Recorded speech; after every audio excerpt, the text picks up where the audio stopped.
All right, guys, time to get excited again. So we've got a very special guest, fashion legend, the presidential ambassador for global entrepreneurship, star of a TV show, and many other things. So real quick, before we bring him on, we want to have a little intro video that we've queued up here. And I think you guys will get an idea of who it is.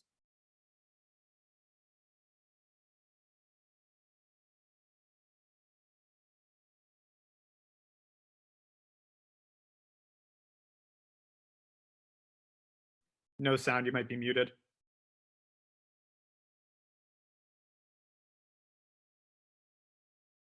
There had to be a technical glitch, guys. It's par for the course.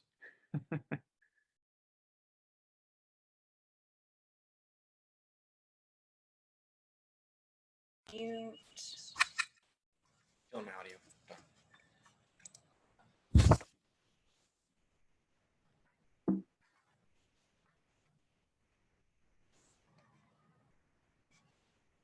We can hear your mic, not your sound.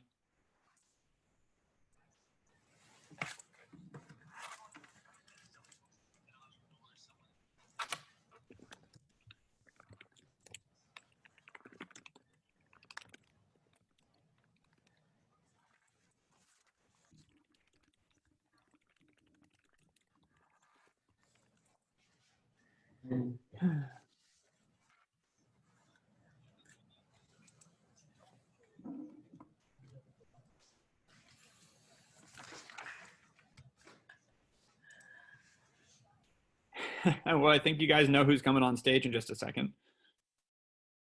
We do want to play this video, though. It's exciting, so we're going to get this done right. And if not, we will jump right into it.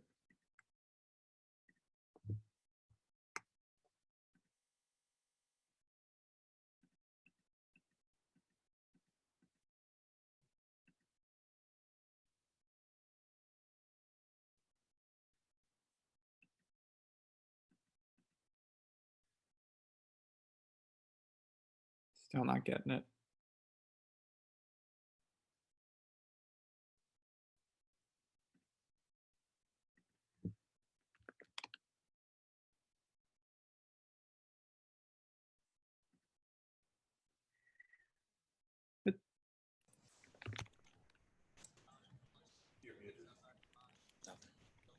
Nothing. We are live audio. Hear me on this. Yes.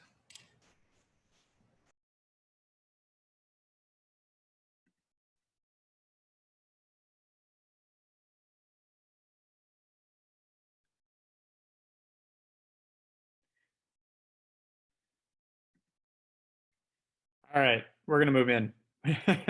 Obviously, without further ado, introducing Daymond John, as soon as we can get him on.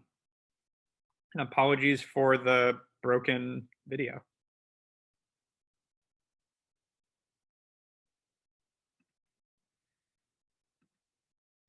There he is. Don't have any sound from you yet.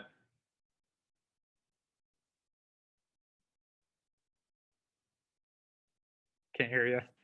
There we go. Yep, there we go. How are you? I'm good. Let me fix that camera.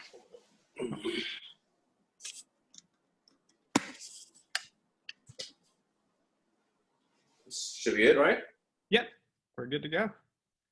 Well, thanks for joining us. Really appreciate you taking the time and giving your time for this. You know, obviously important for entrepreneurs to be thinking through this, and not many people better than you to help guide them. So first of all, or go ahead. Thanks. Of course.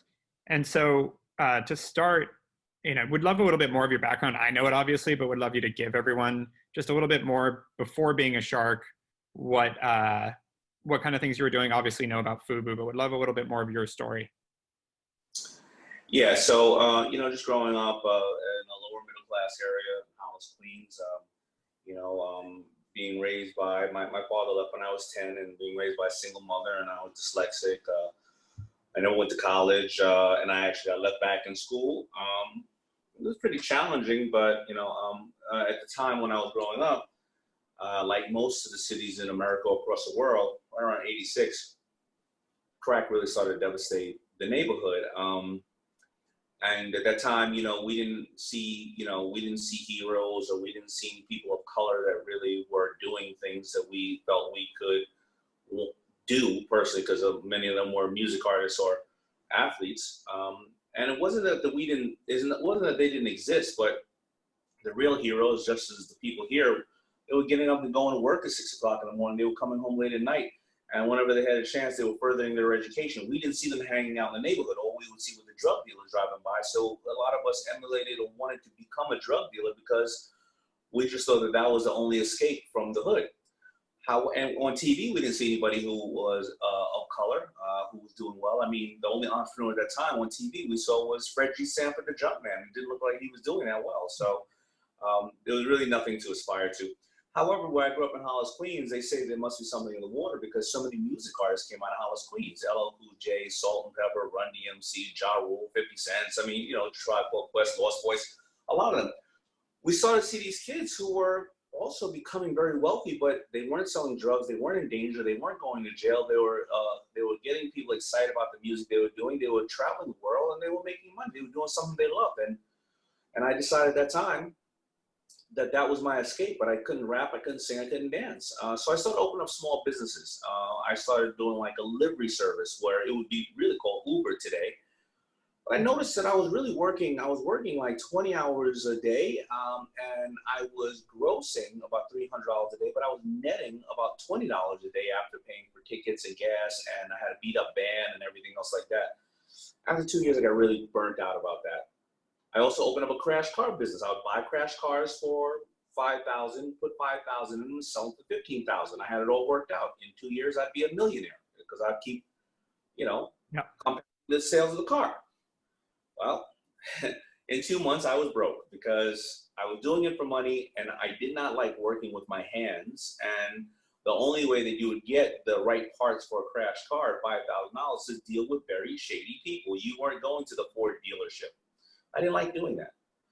So I stopped and I decided to just become a waiter at Red Lobster. I wanted to step back for a second.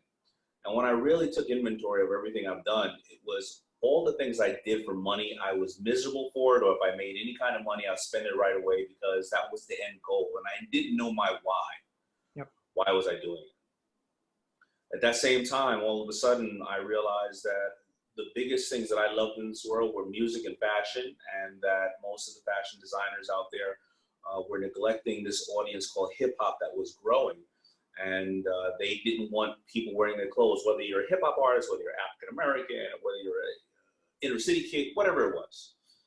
And I said, why can't I just combine the two things I love doing, fashion and music? And I combined them both, and I came up with a brand called Fubu, For Us, By Us. And a lot of people would think later on that Fubu was only created for people of a certain color, but I wouldn't be the same bigot that I was fighting against if I created it, for the same reason. So no, I would dress everybody from, the Beastie Boys to Run DMC, LL Cool J, whoever it was. And I stood on the corner one day. It was Good Friday, 1989, 3 o'clock in the afternoon, and I sold $800 of hats.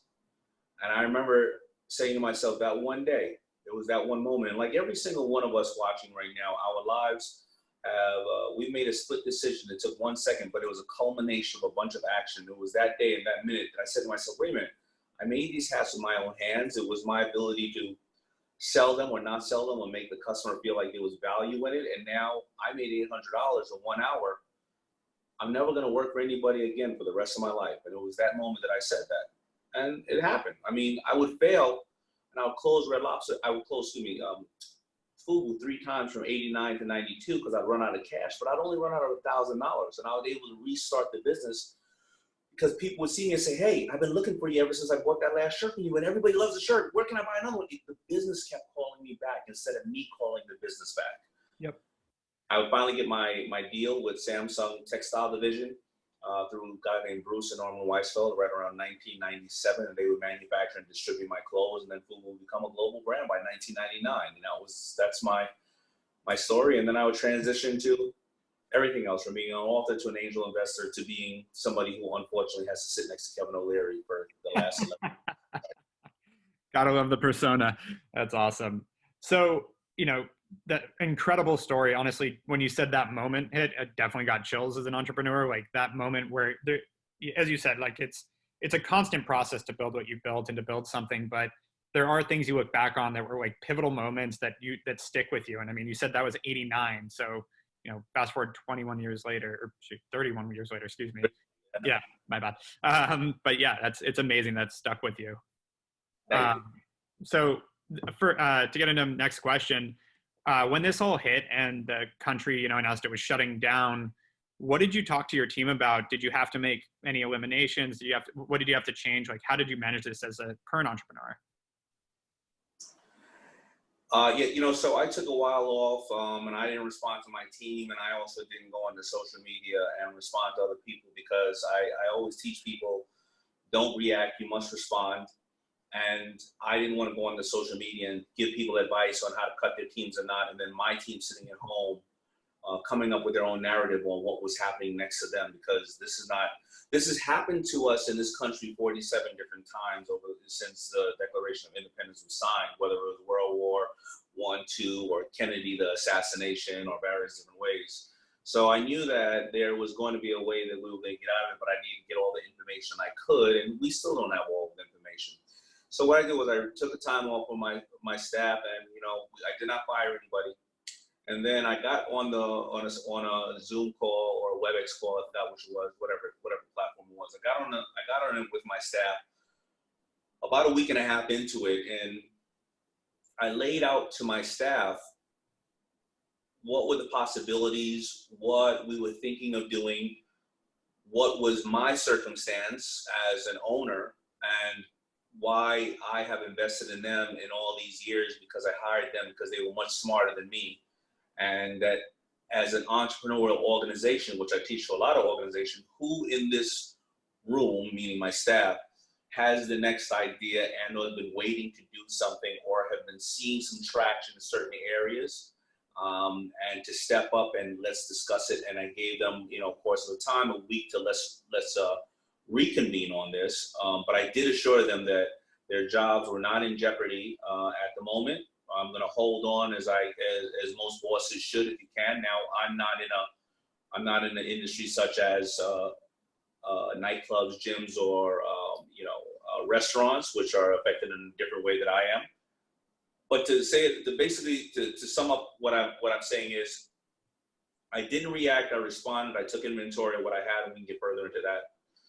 I went out to my staff and said, I'm not the smartest person in the room. I'm Batman, you're Robin, and sometimes you're Batman, I'm Robin. What do you got? What can we do? Reassure them that it will be tough for some, whether we do the various different bosses out there that take a couple of different approaches. Some immediately cut all the bleeding and then say, we'll rehire according to as things come in. So furlough, pushing rent, whatever the case is, I'll rehire because guess what? You don't got any other place to go, but I'm going to try to, reduce the bleeding. Some say I'm going to cut the big 20%, the 20% who's making 80% of the salary, so I can save 80% of the staff. Or some says it's a 10 or 20 or 40% cut across the board. There's various different ways of dealing with that. Mm-hmm. But I told the staff that this is going to be rough and challenging. We're all going to have to step up and come back to me to see what you guys have.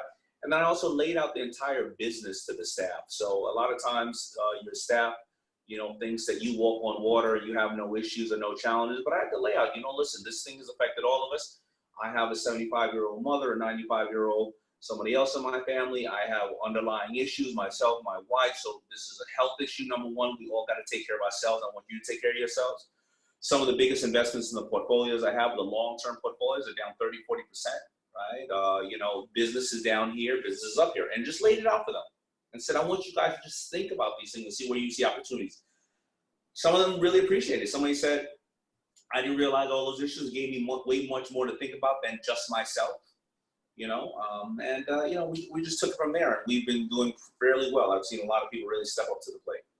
Yeah, I have to say, I've had experience with your staff in the past as well as the past few weeks, and they've all been working hard. How quick they turned all this around, it's been amazing to watch. So you definitely got a good team over there, and that's great. And it sounds like you did anticipate this coming in some way, maybe not an epidemic, but you just said 47 times throughout the history of the United States this has happened. So did you know that something like this was coming at some point, or did this really catch you off guard? It did not catch me off guard, but it's never a great time. It's like, Right. you know, you have a baby, right? When the baby's coming, it's like, oh, holy crap, you know what I mean? Yeah, you know, listen, my experience of the 98 crash, my experience of the dot-com bubble crash, then 2001 planes crashing into buildings, and 2008 the crash came. I knew that it was 12 years since the last crash came. I felt that the market was up from 18,000 to 29,000 in only 3.5 years. And there is always 2 steps forward, 1 step back. And whether it was this or some war or some other economic change, that something was coming. So we always have been investing in the company and understanding that we need to see where other things are going, whether it's the Zooms of the world, the Slacks of the world, talking virtually. You know, over my custom, you know, my staff, and they've had an agenda to always try to stay 1 step away from the money, you know, because I grew up in a business where I was 7 steps away from the money. I had to create a brand, create a season of delivery. Hopefully a buyer comes and buys it from me. Then can I get it to the store on time? Then does the kid in the store take it out of the back and put it on the rack? Then does somebody buy it, and hopefully they don't return it. I was always 7 steps away from the money.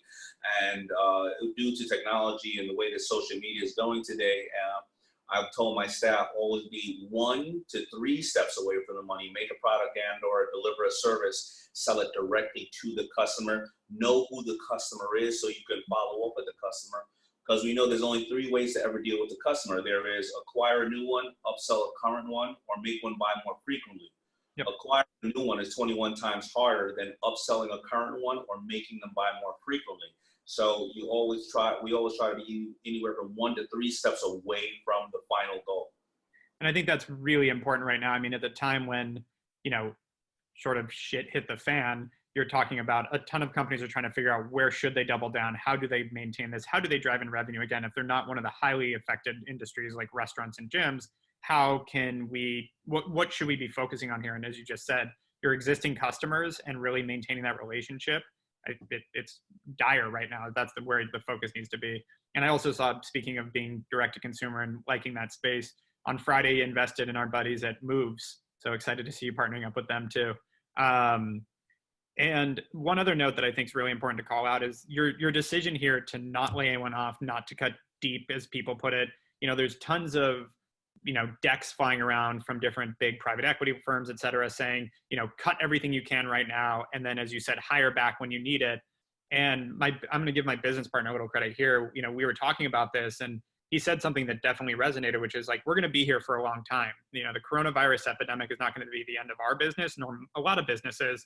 And what actions we take now we're going to live with for a very long time. If we decide to turn our back on all our people in a time like now, we're going to have to live with that. That's going to resonate. And you know, I know PwC stands on the fact they did no layoffs in 2008.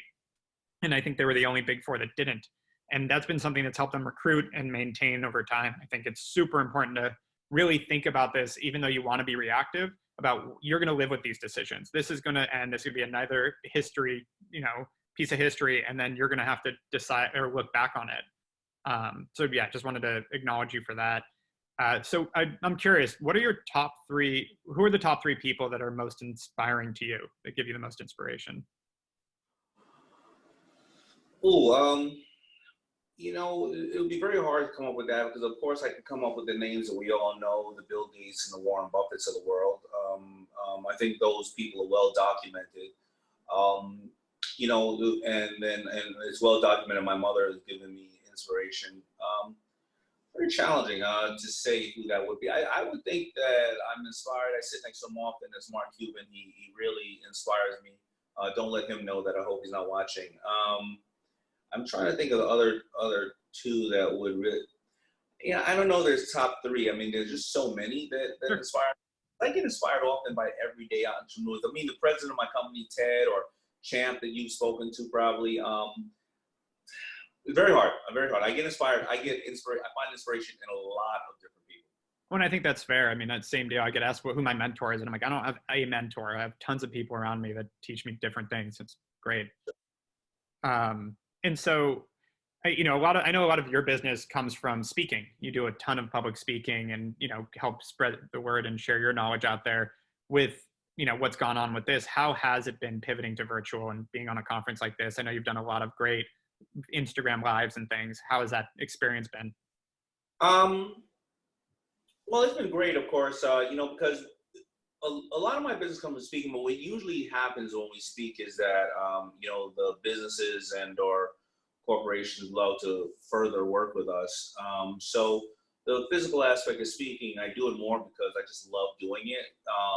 And if I know that I can be on something like the quarantine conference or be on Instagram and deliver the same message at home, I somewhat still get the satisfaction of knowing that I hopefully have delivered something to inspire or educate people and not make entrepreneurship seem so glamorous like a lot of people do, and to let people know that they're not alone. I mean, because again, like I said earlier, entrepreneurship is challenging, and like I said, everybody thinks you walk on water.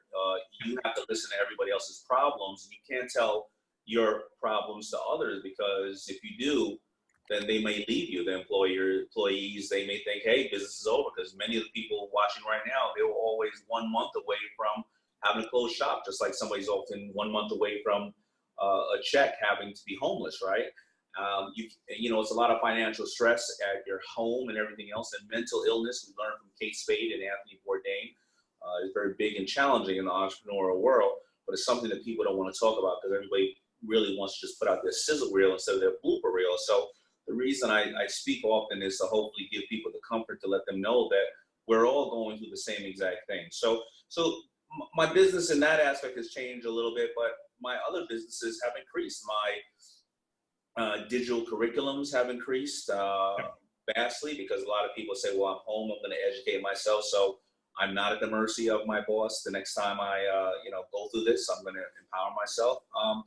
We've also dug into our Rolodex and checked on our clients and the past people we worked with. And the best thing that everybody can learn from me right now, what I'm learning, is that, maybe a month ago you would have called people and they would have been like, I'm too busy, my business is doing great, listen, I gotta handle all this stuff. Everybody's like, yo, what's up? Yep. Everybody's open right now because everybody has the same issue, and they're all open to different opportunities that they may have passed on before because either they were doing too good, they didn't see the vision, or they didn't have the time, right? So that's what we're doing. First of all, we're digging our Rolodex to, first of all, extend ourselves to see if our people are okay that we have relationships with, because that's the most important part.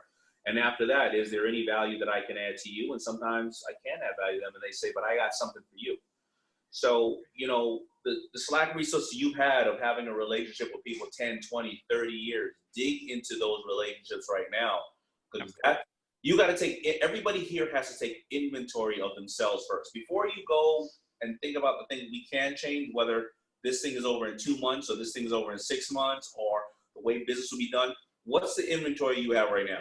Your time, your staff, what money you do have or you don't have, your Rolodex, your physical inventory, your physical space that you have, the platforms that you have, and the customers that you have. That is your inventory. You first look at all that inventory and say, what do I have here? Yep.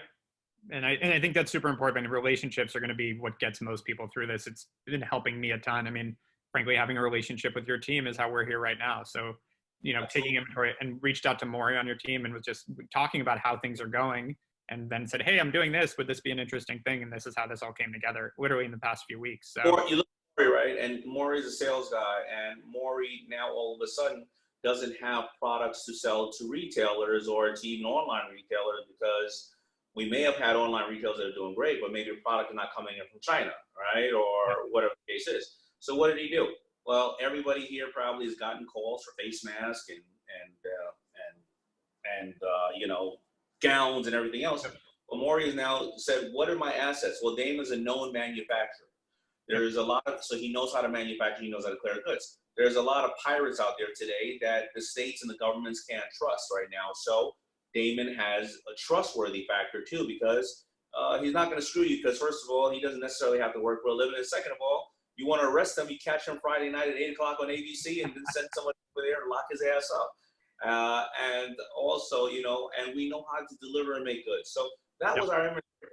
Now, believe it or not, we got billions of dollars of LOIs and letters of interest from those who, and they also know that I'm a philanthropist. So I don't want to gouge. I want to make sure that everybody gets enough of this product out in the right way to save lives at the same time.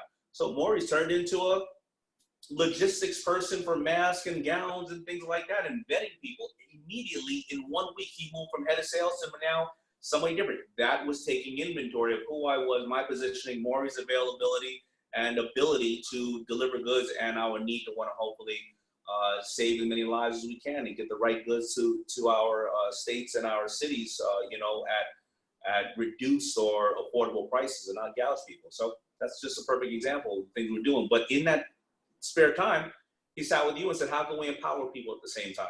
Exactly. And on that note, I'm curious because a lot of this is for most entrepreneurs, I think, in most early startups, this is going to be the hardest thing they've ever dealt with and what's going on. What would be like one of the biggest challenges you went through with building Fubu? And like, do you remember something that like you felt like was your, coronavirus, whether it was a financial event or something even individual to your business?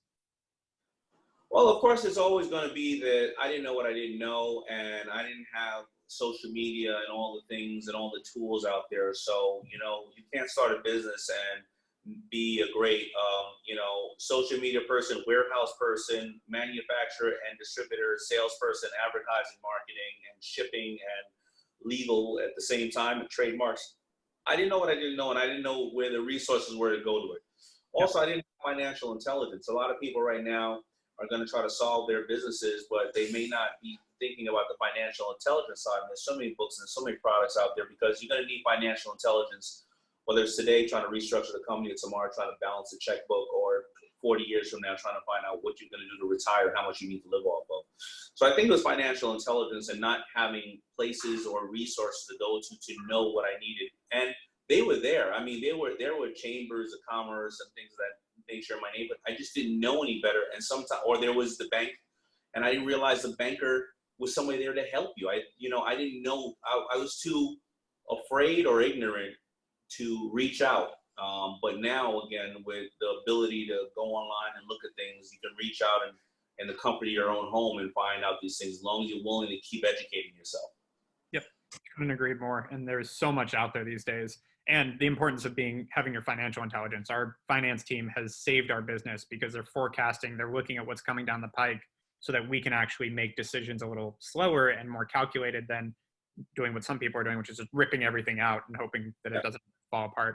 On that note, we've talked a lot internally about the idea of like, this is one more problem that entrepreneurs have to deal with. Like from our view, being an entrepreneur, you're just going to be putting out fires. That's part of the job. It's always going to be something. There's always going to be something to do. How do you feel, is the right way to handle this an entrepreneur? On that same note, again, like, do you think attacking at this, running at it, going super aggressive with it? Do you think people should be tightening the belt and holding on for dear life and doing these layoffs? Like, is there a right answer, or is there a way to think about that? There is no right answer. The only thing you can do is educate yourself on this. Well, even if you're going to have to close up shop, I mean, we have to be realistic about it. There's going to be some people here that have, for 10 years, risked everything they had, and they're divorced now. They don't have a house, and their kids are no longer going to college, so they put everything at risk. They were starting to scale their business, and they were hoping that one day they would be able to cash out and or take money out. And then this thing happened. They realized they got to start all over again. And they're like, why did I even do this? I had a good corporate job, and why do I even do this? There's other people who are going to suffer from loss, that is happening right now, and they're going to have to make real decisions. And this is a very, very tough time for every single person. However, on the flip side, if you are into this and you know that no matter what, you've been doing what you love, and maybe this is a setback or maybe this is a step up. I mean, we all know that between 08 and 09, I mean, let's think about the companies that were started then. It was Uber, it was Airbnb, it was WhatsApp, it was Venmo, it was Square, it was Pinterest. During times like this and recessions, stuff like this, this is when the people who have disruptive technologies and or answers step up because nobody was listening to them prior, right?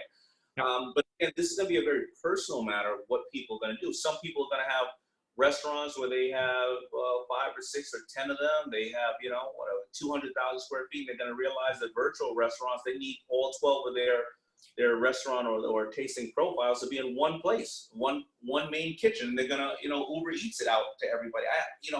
So again, I wish I had the answer. It can only be the specific questions that I can really give that answer. And I'm sure you feel the same way because it's a very personal. Yeah, 100%. I think it's just it being calculated, I think, is the most important thing, like not rushing into decisions. That's been the biggest damage I've seen done financially from this. There's companies that are going to be affected by the shutdowns, obviously, but the ones that aren't, that are ripping the cord and cutting off their own oxygen and making decisions because of the fear. You know, but it also means still making a decision in a timely manner. And if your decision is please, that's great. But if you're sitting there, you're sitting on 20,000 square foot of a restaurant and you think it's going to come back, and you know that even when we come back, I'm not sure if people are going to feel comfortable sitting on top of each other, right next to each other immediately when we come back. If you don't see that you're making a pivot and maybe, delivering food or doing other things, and your lease is about to be up, you may have to rethink what you're doing and take your ego out of it, because you may go, oh no, everything's going to come back, and how dare I take my name off of that place because people are going to laugh at me, So we got to play the fine line of decision making as well. Yeah, no, we've talked about it. We actually built a whole new headquarters, 27,000 square feet a year ago. So we were celebrating our birthday with it as everybody went home and is working from home. And it's really interesting how that's going to shift. And on that note, what do you think this will affect? How long do you think this will, like the short term, like close downs, any ideas of like how long you think this is going to last based on what you're hearing, all the way through like how this will shift just society? Any thoughts there? Well, how long will I think it lasts? I have no idea. I had my first thoughts, but then all of a sudden I wake up this morning and the market's up again another 1,000 points because they felt that New York plateaued at probably about 1 o'clock. I go online and I see that New York has hit a new number of fatalities today. So it did not plateau. And so from the financial institutions, I see money coming back in. But again, I think that we're going to be on a roller coaster for quite some time. Listen, I think that everybody is generally 30 days behind New York one way or another. I think the next set of cities are 10 days behind, and then the next set of cities another 10 days behind. We're going to be hearing death tolls for quite some time. And then even if we get a vaccine and or something that's going to help us, listen, I can't make a shirt and get it out I can't make a pair of socks and get it out to 350 million people in no less than 6 months. How are you going to get an issued drug out and or vaccine out and deployed to 350 million people within that amount of time? So I would say that we're going to be in the circumstance we're in now, quarantined for probably about another 2 months. I would say then business is going to be slow for probably about another year after that until people start coming back up the air. And in that year after that, then you're going to start to see the real estate that's available because there was too much inventory in the market. A lot of leases were gone. So there's going to be opportunity from a real estate side for about 2 years. You look at it like 08. 08, everybody thought they were going to get back to normal by 10, but it wasn't until 12 that we didn't get back to starting to see it come up a little bit, right? And we always think that things are going to be over sooner than later. It's kind of like having construction in your house. It's always going to be 30% more than you thought, and 30% more time than you thought. And I'm a simple guy, and that's the way I put things together for me. It never happens sooner than I thought. It always happens way later, and I'm just being realistic about it. I'm not trying to give anybody any bad news, but if you schedule and set yourself up for that amount of time and be ready for opportunity, I think that's the best way to think about it. Well, and I think it's super important to think that way, because if you do adapt and you do shift your business according to what's going on, you have a chance to survive. If you're just holding on and waiting for this whole thing to end, that's going to be a really tough thing to make it through. I think that's good advice. How has this changed your way of looking at things as an investor? Like, have you changed your thesis at all because of what's going on right now, or would you still pretty much invest in the same companies you have been for the past 10 years?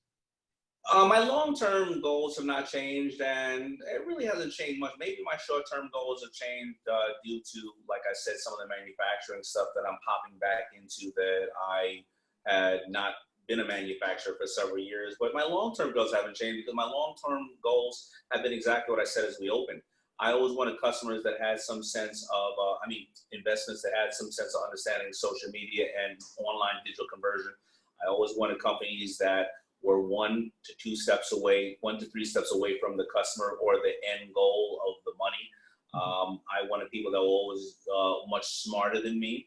And I wanted people with not over complex products and or categories that I could deal with. I mean, my number one, well, first of all, it's my number one, but the number one investment on Shark Tank is Bombas Socks, and they just sell socks, but they sell it directly to the customer, and they have philanthropy involved in what they do. And I look for more simple things like that, and more importantly, I look for great people that I love to work with. I look for the Maury's of the world who came on as Hanukkah Tree Topper. Now he's my head salesperson. That's what I look for. Yeah, Dave Heath from Bombas is also just a great guy, and you can see it through and through.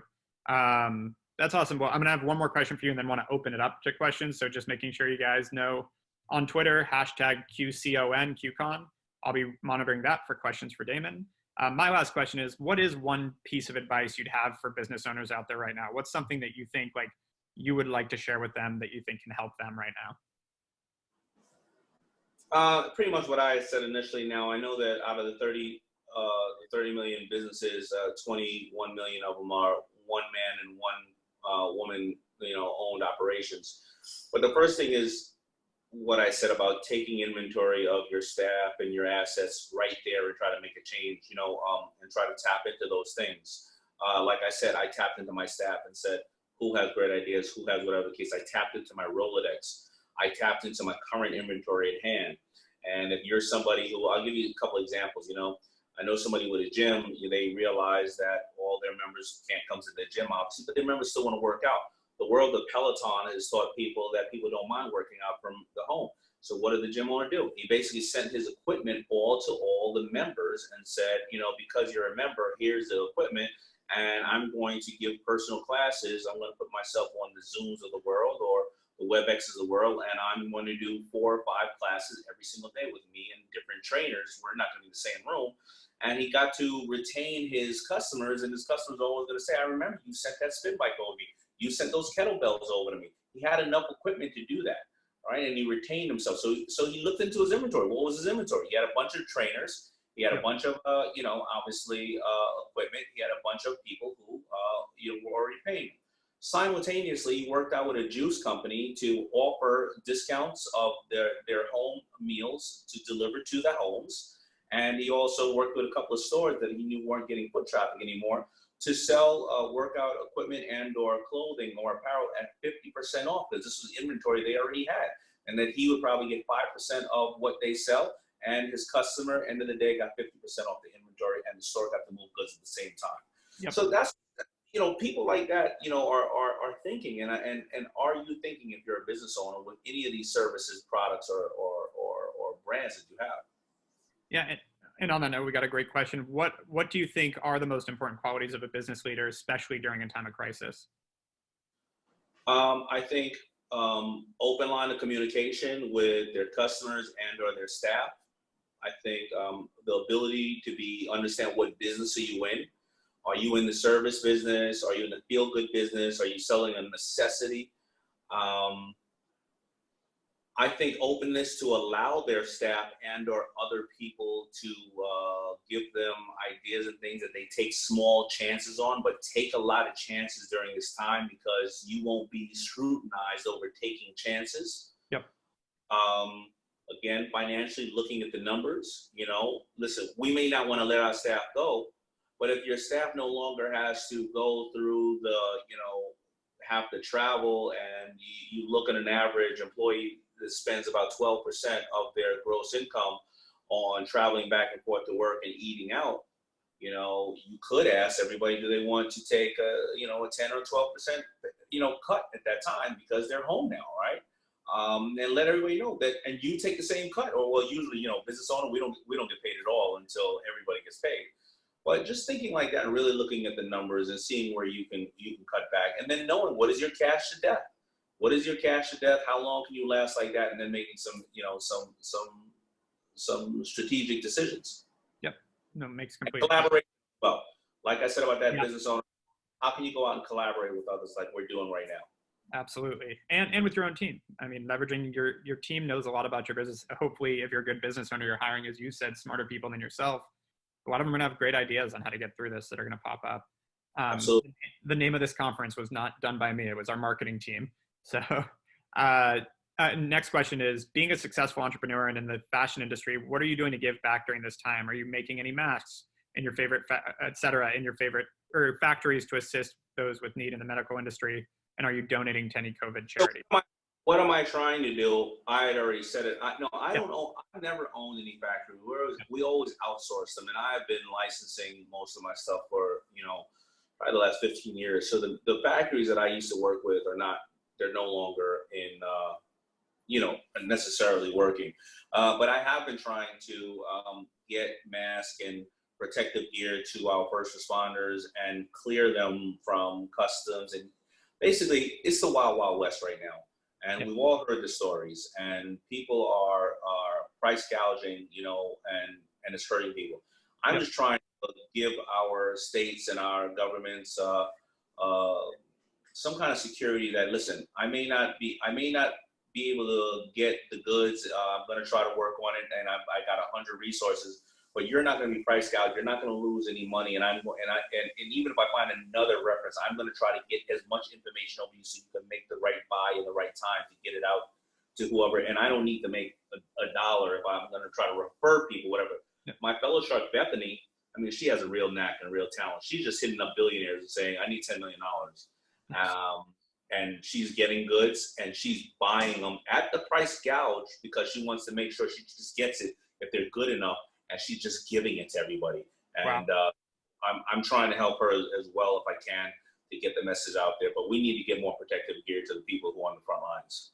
And I can't imagine the people that are gouging, or history is going to be kind to them. I feel like everyone's going to remember that. It's going to be some short-term success and long-term failure. The third world people, some of these people just don't understand what they're doing. And some of these people, even though they're price gouging, they're also unfortunately selling goods that they don't even realize are inferior, which is not going to be kind to them. Yeah, totally agree. Great question. Do you think will brick and mortar retail be a big part of your strategy moving forward, or just staying direct online? Brick and mortar retail has never been, not never. I created my life off of that, but over the last 5 years, brick and mortar retail has not been any of my strategy. It always needed to be brick and mortar along with online. But brick and mortar is going to drastically change today. Of course, if you're a high touch type of product, such as a beauty salon or spa, that's not going to change. But brick and mortar needs to understand that they need to create an experience. They need to be almost like experiential, like pop-up stores. So I love saying it. Ted from my company really positioned in the right way. If a newspaper was only in the newspaper business 20 years ago, and they said, well, we got to sell more paper, let's find a way to sell more papers, they didn't realize they were not in the newspaper business, they were in the content business. And if they didn't move over to become a content company, then they're done right now. Right? So it's the same as brick and mortar. If you don't realize you're in the event space, listen, if you're a Sephora, okay, people coming in to get made up and things like that nature. But, if you're Macy's right now, what are you going to do? Like, people can buy everything online, and the middle is always what gets compressed. People still love to go to high luxury areas because you want to see Louis Vuitton and Chanel and Hermes and Tiffany's. You want to see that, because you're making a high-end purchase. You also sometimes go to the lower-end stores because you can go to Target and pick up every single thing at a decent price at one shot. But the middle always gets compressed because, listen, if I had a shirt and the high-end was $30 and the low-end was $10, why buy the $19.99 one? Either go lower or go higher. You want to buy a luxury piece because you want to feel that fewer people have it, or you want to buy the lower price because you want to say, it's just a damn shirt. I can wear it 5 times and throw it away and get another one. The middle always gets compressed. So retail needs to create experience. If I was Macy's and had the #1 store in the world on 34th Street, the most stylish people in the world from New York City, I would have cameras in there running 24 hours and seeing everybody shopping. They have these double mirrors, and you would see fashion shows and see what people are doing, so that I can have them being personal shoppers, or I can just see what New Yorkers or the entire world is doing on 34th Street. But again, you got to create experiences like pop-up stores. You got to be very Instagrammable. Yeah, I think thinking that it's black and white, like, is retail going to be, or brick and mortar retail going away or not, is not the way to think about it. It's how it's shifting is absolutely the way. I really like this question, by the way, from Tony Heartthrob. Daymond, what is something that wakes you up every morning with a smile, no matter whether we are facing a crisis or thriving as a society? Oh, I don't want to sound warm and fuzzy, but Okay. so it's going to be the obvious things that all of us are seeing value in, right? It's going to be, the fact that I'm, that I got a beautiful wife, I got a mother, I got 3 amazing daughters, I'm cancer free.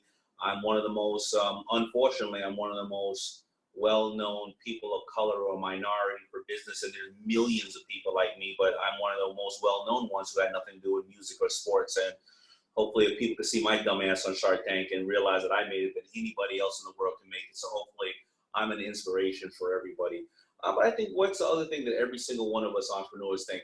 We wake up in the morning and it puts a smile on our face, because a lot of times we know that we're in charge of our destiny, and no matter how bad it is, we're going to figure out a way to beat this shit, because we've done it time and time again.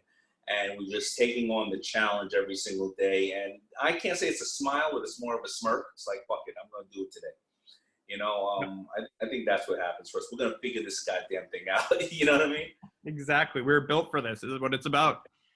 Well, thank you so much for joining us, Daymond. This has been awesome. Really appreciate you taking the time. It's super valuable. And I really appreciate it. And listen, if anybody has ideas or tips and want to hit me up, email me at daymond@daymondjohn.com, or I have some one of my digital courses is free for you guys. It's called just go on and go to thinklikeashark.com and get that. Follow me on social media. Oh, my Power Shift book. Did we mention that at all? Somewhere around here. Grab it. Yeah, this. I didn't anticipate this being so needed at this time, and trust me, this is my 3rd book in 5 years. I'm dyslexic. I don't write these just to write them. It is like pain. It is painful for me to do it. Please pick it up, but more importantly, stay safe. And this is not a game out here. The old saying that every entrepreneur with their help has 1,000 dreams. Those without only have one. And in a couple of months, this thing's going to be over, but be very careful about being outside, the boxes you take in your home, and just taking this thing casual, because we're seeing that this thing's affecting everybody. And no matter what you and I just said on here, if people lost a loved one or family members, and I'm very sorry for anybody who has, this thing's not a joke. So fuck entrepreneurship if you don't got your health. You know what I mean? Amen. Thanks again, man. Really appreciate it. All right, all the best. Stay safe. Thank you.